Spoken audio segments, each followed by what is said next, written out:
ఇప్పుడు తెలంగాణ రాష్ట్ర విభజన సందర్భంగా ఉమ్మడి రాష్ట్రంలో వాస్తవంగా ఈ ఉచిత విద్యుత్ ఏదైతే వ్యవసాయ రంగాన్ని ఇవ్వడం జరుగుతుందో అది తెలంగాణ ప్రాంతంలో అధిక వినియోగం ఉండడంతో తెలంగాణ ప్రాంతంలో విద్యుత్ వినియోగం అధికంగా ఉందనేటువంటి ఒక భావనతోని ఇలా రాష్ట్ర పునర్విభజన చట్టంలో అంటే వాస్తవం sharing of assets and liabilities ఏదైతున్నదో ఐ బిలీవ్ ఆంధ్ర 52%, తెలంగాణ 48% ప్రకారం ఏదో budget. Andhra 52%, Telangana 48% budget assets and liabilities. But power షేరింగ్కి వచ్చేవరకల్లా తెలంగాణలో విద్యుత్ వినియోగం అధికంగా ఉందనే ఒక భావనతోని ఉమ్మడి రాష్ట్రంలో జనరేషన్ అవుతున్నటువంటి ఒక విద్యుత్ ఉత్పాదన మొత్తం కూడా ఆల్మోస్ట్ 53.9 అంటే about 54% to the Telangana state and 46% to AP. అంటే ఈ జనరేషన్ యూనిట్ ఏదైతున్నదో ఉత్పాదక కేంద్రం ఆంధ్రలో ఉన్నగానే ఏదైతుందో కేవలం పీపీ అగ్రిమెంట్తో మనకు కేటాయింపు చేయబడే విధంగా అర్లియర్ పీపీ అగ్రిమెంట్ ఏదో దాని విధంగా మనకు కేటాయింపు చేయబడే విధంగా ఇది రాష్ట్ర పునర్విభజన చట్టంలో పొందుపరిచారు. In the interest of the Telangana reason, particularly వ్యవసాయ రంగాన్ని రైతాంగాన్ని దృష్టిలో ఉంచుకొని పొందుపరచడం జరిగింది. సరే, రాష్ట్ర విభజన తదుపరి తెలంగాణ ప్రాంతంలో విద్యుత్ వినియోగం అధికంగా ఉందనేటువంటి ఒక భావనతోని అప్పుడు అధికారానికి వచ్చిన తెలంగాణ రాష్ట్ర ప్రభుత్వం అప్పుడు ఒక 1000 మెగావాట్లు ఏదైతుందో ఛత్తీస్గఢ్ ప్రభుత్వంతో ఒప్పందం కుదుర్చుకుంది. దానికి గ్రిడ్ ఏదైతుందో మనకు ముందు లేకుండే ఆ గ్రిడ్ వార్తా డిస్పెల్లి కొత్త ఏర్పాటు చేయడంతో మనకు సులువైపోయింది. సరే, ఈ కొనుగోలు ఒప్పందం కొంత అధిక ధర కోట్ చేయబడ్డది అనేది ఒక చర్చనీయాంశంగా పేర్కొనడం జరుగుతుంది. సరే, ఇప్పుడు అప్పటి ముఖ్యమంత్రి కేసీఆర్ గారి యొక్క ఆలోచన ఏంటంటే మనకు విద్యుత్తు అలొకేషన్ ఇంపార్టెంట్ కాబట్టి because it is in between the 2 state governments అనే ఒక భావనతోని మేము ఒప్పందం కుదుర్చుకున్నాం అన్నటువంటి ఒక ఆలోచనను వ్యక్తం చేయడం జరుగుతుంది. This is about power purchase from Chhattisgarh state. This is about అట్లాగే ఉమ్మడి రాష్ట్రంలో ఏదైతుందో మనకు అవసరమయ్యేటువంటి ఒక విద్యుత్తు సమకూర్చాలనేటువంటి ఒక భావన తలంపుతోని ఇప్పుడే మీకు పేర్కొన్న ఆల్మోస్ట్ 54% అంటే 53.96 సంథింగ్ మనకు తెలంగాణ రాష్ట్రానికి కేటాయింపు చేయబడి ఆంధ్రాకు 46% సంథింగ్ కేటాయింపు చేయడం జరిగిందో దానికి తోడు ఎన్టీపీసీ ద్వారా 4000 మెగావాట్ల విద్యుత్ ఉత్పాదన ప్రాజెక్ట్ ఏర్పాటు చేసి జనరేషన్ కాస్ట్ మన తెలంగాణ రాష్ట్రంపై ఏ విధమైన భారం లేకుండా కేవలం పీపీ అగ్రిమెంట్తో మాత్రమే మనం 4000 మెగావాట్ల విద్యుత్తు సరఫరా పొందే అవకాశం అందులో పొందుపరచడం జరిగింది. అంటే 4000 megawatt is not smaller thing. 4000 megawatt అంటే వాస్తవంగా తెలంగాణ నీడ్ను దృష్టిలో పెట్టుకొని ఈ రాష్ట్ర పునర్విభజన చట్టంలో ప్రత్యేకంగా తెలంగాణ రాష్ట్రానికి అవసరాలను దృష్టిలో పెట్టుకొని ఈ 4000 మెగావాట్ విద్యుత్ ఉత్పాదన ప్రాజెక్టును మరి కేంద్ర ప్రభుత్వం నిర్మాణం చేపట్టబడే విధంగా రాష్ట్ర పునర్విభజన చట్టంలో పొందుపరచడం జరిగింది. ఇవాళ అప్పటి టీఆర్ఎస్ ప్రభుత్వం ముఖ్యమంత్రి కేసీఆర్ గారు ఏదైతుందో అంటే వాస్తవంగా ఫస్ట్ టర్మ్లో ఆయనకు అప్పటి కేంద్ర ప్రభుత్వం మోడీ గారికి ఏదైతుందో సన్నిహిత సంబంధాలు ఉంటాయి. ఇందులో భిన్నాభిప్రాయం ఎవరికి లేదు. అంటే వాస్తవంగా అంతవరకు పార్లమెంట్ అసెంబ్లీ ఎన్నికలు కలిసి వస్తున్నటువంటి వాటిని కూడా టీఆర్ఎస్ పార్టీ రీజనల్ పార్టీ కాబట్టి జాతీయ ఎన్నికలతో కలిసి వస్తే రీజనల్ పార్టీ ప్రభావం తగ్గుతుందనే ఒక భావనతోని ఆయన ముందస్తుగా ఎన్నికలు పోయే విధంగా మోడీ గారితో ఒప్పందం కుదుర్చుకొని ఎన్నికలు కూడా ముందు పోవడం జరిగింది. అంటే ఇది ఎందుకు చెప్తున్నా అని చెప్పంటే వీళ్ళ కేసీఆర్ గారికి మోడీ గారితో ఉన్న సాన్నిహిత్యం అంత అదిగుండే అని చెప్పి అంటున్నా. రాజకీయంగా కూడా ఏదైతుందో టీఆర్ఎస్ పార్టీకి లబ్ధి ఒనగూరబడే విధంగా ఆయన ఎన్నికల ముందుకు జరపడానికి కొరకు కూడా సహకరించిండని చెప్పంటే వాళ్ళిద్దరి మధ్య ఉన్న మైత్రి బంధం ఎంతుందో మనకు తెలియదు కాదు. నేను జగదీశ్వర్ రెడ్డి ఇంకేం చెప్తాడు, మా మీద అవినీతి ఆరోపణలు లేవు, ఇంతకంటే ఎక్కువ ఏం ఆరోపణ కావాలి అంటూ నేను అవినీతి కళ్ళ కనబడతా అదే అవినీతి కళ్ళ కనబడుతుంది అని చెప్పంటూ నేను ఇచ్చినోడు పుచ్చుకునేటోడు కనబడుతుందా? నువ్వు రాష్ట్ర ప్రజానీకంపై ఏదైతుందో నువ్వు సెల్ఫ్ జనరేషన్ తెలంగాణ రాష్ట్రం అని చెప్పని నీ తప్పుడు ఆలోచన ఇవాళ రాష్ట్ర ప్రజానీకంపై 40,000 కోట్ల ఆర్థిక భారం వేయడమే కాదు, రాబోయే భవిష్యత్ తరాలపై ఎత్తున్న రాబోయే భవిష్యత్ తరాలపై జీవితకాలం అని చెప్పంటూ నేను సోలార్ జనరేషన్ యూనిట్ ఏర్పాటు చేసుకుంటే ఇదే 40,000 కోట్ల పెట్టుబడితోని నువ్వు ఏ 40,000 కోట్ల పెట్టుబడితో యాదాద్రి దామరచెర్లలో నువ్వు ఏ థర్మల్ పవర్ స్టేషన్ ఏర్పాటు చేసినావో నువ్వు సోలార్ ఏర్పాటు చేస్తే నీ మహబూబ్నగర్ గద్వాల ఏరియాలో ఉన్నది, ఇలా ప్రాజెక్ట్ ఏరియాలలో కూడా నువ్వు సోలార్ ప్లేట్స్ పెడుతున్నావు. నువ్వు ఇవాళ నిర్వహణ భారం 0, 3 రూపాయలకు లభ్యత ఉన్నది. నువ్వు ఎంత పెట్టి కొనబోతున్నావు? 6 రూపాయలు పెట్టి కొంటున్నావు. నువ్వు 3 రూపాయలకు వచ్చేది 6 రూపాయలు పెట్టి కొంటున్నావు. నువ్వు ఇక మేమేం తప్పు చేసినాం? నేను కేసీఆర్ గారు ఏది ఇస్తుందో ఆయన రాసిన లేఖ ఒకటి గమనిస్తే ఇది రాష్ట్ర ప్రభుత్వ విచక్షణ. ఆశ్చర్యమే చెప్పడం, రాష్ట్ర విచక్షణ అని చెప్పారంటే నీకు ముఖ్యమంత్రికి ప్రభుత్వాన్ని ప్రజలు మ్యాండేట్ ఇచ్చింది ఏది ఇస్తుందో అది ప్రజలకు సద్వినియోగం కావాలి, ప్రజలకు సద్వినియోగం కావాలి. నీకు అధికారం కట్టబెట్టింది కదా అని చెప్పని నా నిర్ణయం ఏదైనా ఉంటుంది, నేను ఏమైనా చేస్తే నిర్ణయం తీసుకుంటా. దాని పర్యవసానం ఇవాళ ఏమైంది? ఇవాళ 40,000 కోట్ల ఆర్థిక భారం యాదాద్రి తమల్ ప్రాజెక్టే ఏదైతే నిర్మాణం తలపెట్టినవో ఇది యావత్ భవిష్యత్ తరాలను తెలంగాణ ప్రజానీకాన్ని ఏది ఇస్తుందో అప్పులో ఊబులోకి నెట్టింది అని చెప్పి అంటున్నాను. క్లియర్, మీకు దయచేసి క్లారిటీ. థర్మల్ పవర్ మనం 6 రూపాయల లభ్యత ఉంటే solar power will get at 3 rupees అని. నువ్వు ఏ 40,000 కోట్లు యాదాద్రి పవర్ ప్రాజెక్ట్ మీద వెచ్చించినవో బేసిక్గా అది అవసరం లేని ప్రాజెక్ట్. రామగుండంకి వెళ్ళి మనకు ఎన్టీపీసీ ద్వారా ఉత్పత్తి పొందే అవకాశం ఉండగా నువ్వు దాన్ని వినియోగించుకునే ప్రయత్నం చేయలేదు. థర్మల్ ప్రాజెక్ట్ ఏర్పాటు చేసినా కానీ పిట్ హెడ్లో ఏర్పాటు చేయాలి. Pit head is at Ramagundam and Kothagudem Bhupalpally, దాన్ని ఇగ్నోర్ చేసినావు. మూడోది అసలు థర్మల్ పవర్ అవసరమే లేదు నీకు. You would have gone for solar power. దాని ఇవాళ ఏదైతుందో ఫలితం రాష్ట్ర ప్రజానీక అప్రూవల్ ఏంటని చెప్పంట. ఉల్టా ఇంకేమంటాడు, అసలు నరసింహారెడ్డి కమిషనే రద్దు చేయాలన్నట్ట. ఉరి కథ కమ్ముతుందా? ఇంకా విచారణ అంటే ఏంటి? ఆయన సెల్ఫ్ డిఫెన్స్ ఎస్టాబ్లిష్ చేసుకుంటుండే. ఇప్పుడే భవిష్యత్తులో ఇవాళ ఈ జస్టిస్ నరసింహారెడ్డి కమిషన్ ఇవ్వబోయేటువంటి ఒక నివేదిక, ఆయన యొక్క రికమెండేషన్ ఏ విధంగా ఉండబోతుందో ఆయన ఊహిస్తున్నాడు. ఈయన ఆలోచన తప్పుడు నిర్ణయంతో రాష్ట్ర ప్రజానీకంపై ఏ విధంగా భారం పడ్డది అని నివేదిక ఇవ్వబోతున్నాడు. కాబట్టి ముందే సెల్ఫ్ డిఫెన్స్ ఎస్టాబ్లిష్ చేసుకుంటున్నాడు. సెల్ఫ్ డిఫెన్స్ ముందే చెప్పిన నరసింహారెడ్డి ఏకపక్షంగా ఉన్నాడు.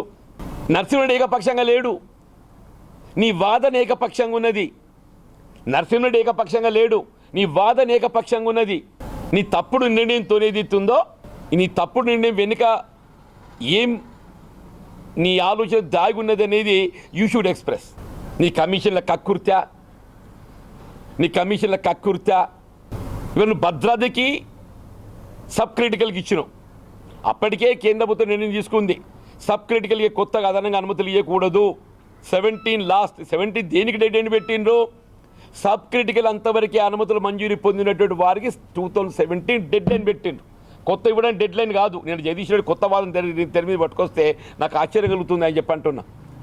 2017 dead line was sub critical ఎక్కడైనా అనుమతి పొంది నిర్మాణ దశలో ఉంటే 2017 లోపల పూర్తి చేయాలని చెప్పిన డెడ్ లైన్. కొత్త అనుమతులు ఇవ్వడానికి కాదు. ఈయన అనుమతులు 2017 పట్టుకొచ్చుకున్నాడు. అంటే బేసిక్ అక్కడ స్టార్ట్ అయింది. ఇలా బిహెచ్ఎల్ ఏదైతున్నదో సరే, ఇది పబ్లిక్ అండర్టేకింగ్గా ప్రైవేట్ సెక్టర్ అనేది కాదు. వాడు ఎవడికి ఒప్పందం కుదుర్చుకున్న ఒప్పందం ఏదైతుందో గుజరాత్ థర్మల్ వాళ్ళు ఏదైతుందో భవిష్యత్తులో ఈ థర్మల్ జనరేషన్ లాభం లేదని రద్దు చేసుకుంది అగ్రిమెంట్. బిహెచ్ఎల్ ఏదైతుందో గుజరాత్ ప్రభుత్వంతో ఏదైతుందో అక్కడ ఒక ఒప్పందం కుదుర్చుకుంది. థర్మల్ జనరేషన్ సంబంధించి టర్బన్స్ సమకూర్చడానికి ఒప్పందం కుదుర్చుకుంది. ఆ టర్బన్స్ ఏదైతుందో మేము we're going back. Thermal generation భవిష్యత్తులో ఏదైతుందో ఇది మనకు లాభసాటిగా లేదు, ఉపయోగకరంగా లేదు అని గుజరాత్ రాష్ట్రం ఏదైతున్నదో థర్మల్ యూనిట్ ఏదైతుందో వాళ్ళు దే హ్యావ్ స్టాప్డ్. వాళ్ళు విరమించుకున్నారు.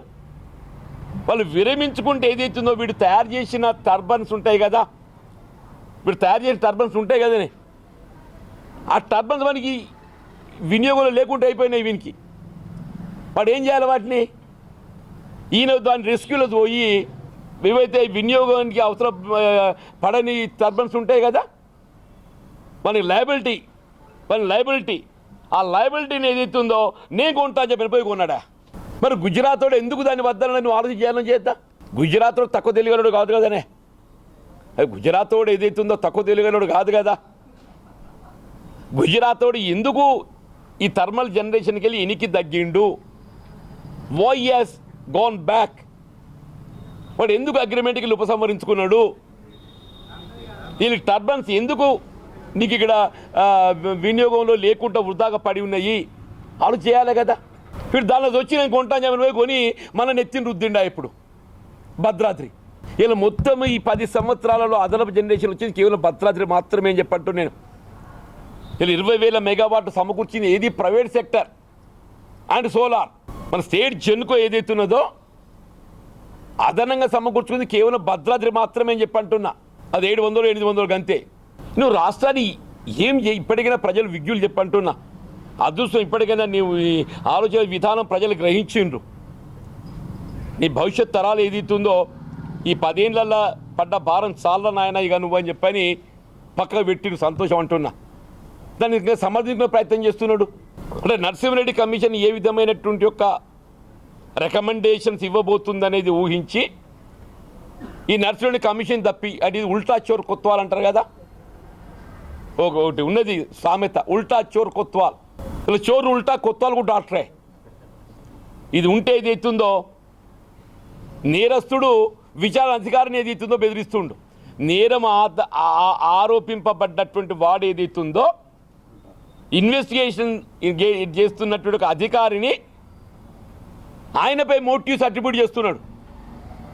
ఎదురునే కథ అని చెప్పంటూ నువ్వు న్యాయ వ్యవస్థను కించపరుస్తున్నావు. చివరి కేసీఆర్ గారి యొక్క ఆలోచన విధానం చెప్పంటూ నువ్వు ఒకసారి ప్రజలు తిరస్కరించగానే నీకు న్యాయ వ్యవస్థ మీదనే గౌరవం పోతున్నదే. ఇలా 3 ఇలా ఏదైతుందో legislature, executive, judiciary. Media comes fourth estate. అటువంటి జ్యుడిషియరీని ఏదైతుందో కించపరిచే విధంగా కేసీఆర్ గారు మాట్లాడడం ఏదైతుందో తీవ్రంగా ఖండిస్తున్నాం చెప్పి మొత్తం ఇది న్యాయ వ్యవస్థనే ధిక్కరించినట్టే. మొత్తం నరసింహారెడ్డి గారి పట్ల నువ్వు ఆరోపణలు సంధించడం ఏదైతుందో మొత్తం న్యాయ వ్యవస్థని కించపరిచినట్టు ధిక్కరించినట్టు అవుతుందని చెప్పంటున్నా. నీ మీద రాబోయేటువంటి యొక్క నీ తప్పుడు నిర్ణయాలతోని నీ కమిషన్ల కక్కుర్తితోని రాష్ట్రాన్ని ఏదైతే ఏ విధంగా అప్రూవల్ పెట్టడం జరిగిందో దాని పర్యవసానం 40,000 కోట్లు అని చెప్పి అంటున్నా. నేను 3 ఇచ్చా. ఒకటి ఎన్టీపీసీ ద్వారా మనకు లభ్యత ఉండగా నువ్వు మళ్ళీ సెల్ఫ్ జనరేషన్ పోయే అవకాశం లేకుండే, నెంబర్ 1. నెంబర్ 2, నువ్వు సోలార్ మనకు తక్కువ విద్యుత్ ఉత్పాదన వ్యయంతో తక్కువ నిర్వహణ వ్యయంతో మనకు వచ్చే అవకాశం ఉండగా నువ్వు instead going for solar you went for thermal. నీ థర్మల్ 6 రూపీస్ పీపీఏ ఉంటే నీ సోలార్ 3 రూపాయలు పీపీఏ ఉన్నది. జీవితకాలం ఈ పీపీఏ అగ్రిమెంట్ మన మీద భారం అవుతుందని చెప్పంట. 3వది, నువ్వు థర్మలే చేయాలని చెప్పనుకుంటే Ramagundam would have been where pit head, నీ బొగ్గు ఎలా లభ్యత ఉన్న కాడ చేసేది. ఇవన్నీ కాదని చెప్పని ఏదైతుందో నువ్వు దామరిచిల తరలించడంతో నీ స్వార్థ ప్రయోజనాలను దృష్టిలో ఉంచుకొని నామినేషన్ మీద ప్లాంట్ అప్పగించడం.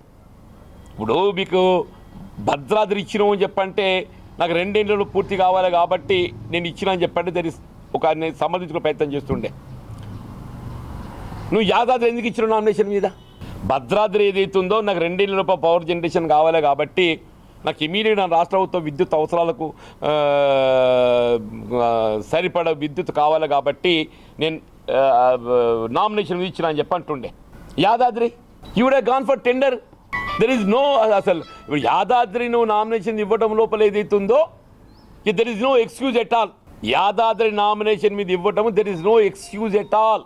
నువ్వు బిహెచ్ఎల్ పార్టిసిపేట్ కాదలుచుకో లెట్ దెమ్. బిహెచ్ఎల్కి నిజంగానే బిడ్డలో పార్టిసిపేట్ కాదలుచుకున్నట్టయితే నీకు అంతకంటే తక్కువ నిర్మాణ వ్యయాన్ని ముందుకు వస్తే BHEL might be public undertaking, నీకు అంతకంటే తక్కువ నిర్మాణ వ్యయంతో ఇంకో ప్రైవేట్ సెక్టర్ ముందుకు వస్తే ఆ భారం మనం ఎందుకు మోయాలి? నువ్వు టెండర్ పోయినట్టు ఏదైతుందో అప్పుడు బిడ్డింగ్ లోపల బిహెచ్ఏలు వస్తుందా, ఇక వేరే అదర్ కంపెనీ వస్తుందో తెలిసి వస్తుండే. నువ్వు పోకపోవడానికి కారణం ఏంది? నీ స్వార్థ ప్రయోజనం, నీ కమిషన్ల కక్కుర్తి, దాని పర్యవసానం ఇవాళ ఇంకో ఇక్కడికి వచ్చిందని చెప్పంటాడు. ఇవాళ let judicial enquiry go on. ఇవాళ మీ విచారణ సాధ్యం. ఇంకా ది అదర్ ఘోష్ కమిషన్ కూడా ఉంది.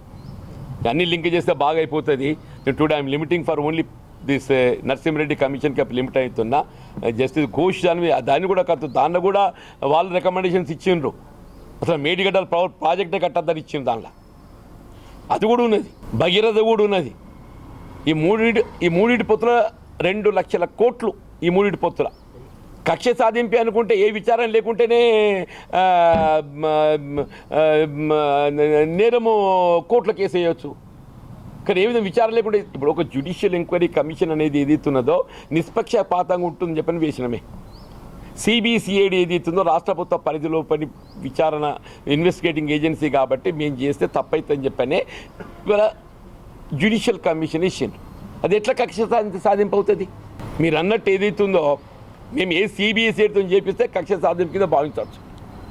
అదే భారతీయ జనతా పార్టీలు ఏమన్నారు? మాకు ఇయ్యు సిబిఐతో మేము చేపిస్తామని చెప్పన్నారు. ఎందుకు? కేసీఆర్ను లొంగ తీసుకుందామని చెప్పని. వాళ్ళు సిబిఐ అడగడంలో కూడా ఇది నీ కూడా అర్థం ఉన్నది. సిబిఐకి ఇచ్చినట్టయితే కేసీఆర్ సంకలం పెట్టుకొని ఏమన్నా ఒత్తుతా అని చెప్పనుకున్నారు. నువ్వు ఒత్తుడద్దు, మేము ఒత్తుడద్దు, నిష్పక్షపాతంగా మాకు విచారణ కావాలి. ప్రజలకు జవాబుదారీతనంగా ఉండాలి, విచారణ పారదర్శకంగా ఉండాలి. కాబట్టి ఈ న్యాయ విచారణ కమిషన్ ఏర్పాటు చేయడం జరిగింది. తప్పకుండా వాస్తవాలు వెలికిలోకి వస్తాయి. ఇలా కేసీఆర్ గారు ఫలితం అనుభవించక తప్పదు అని చెప్పండి.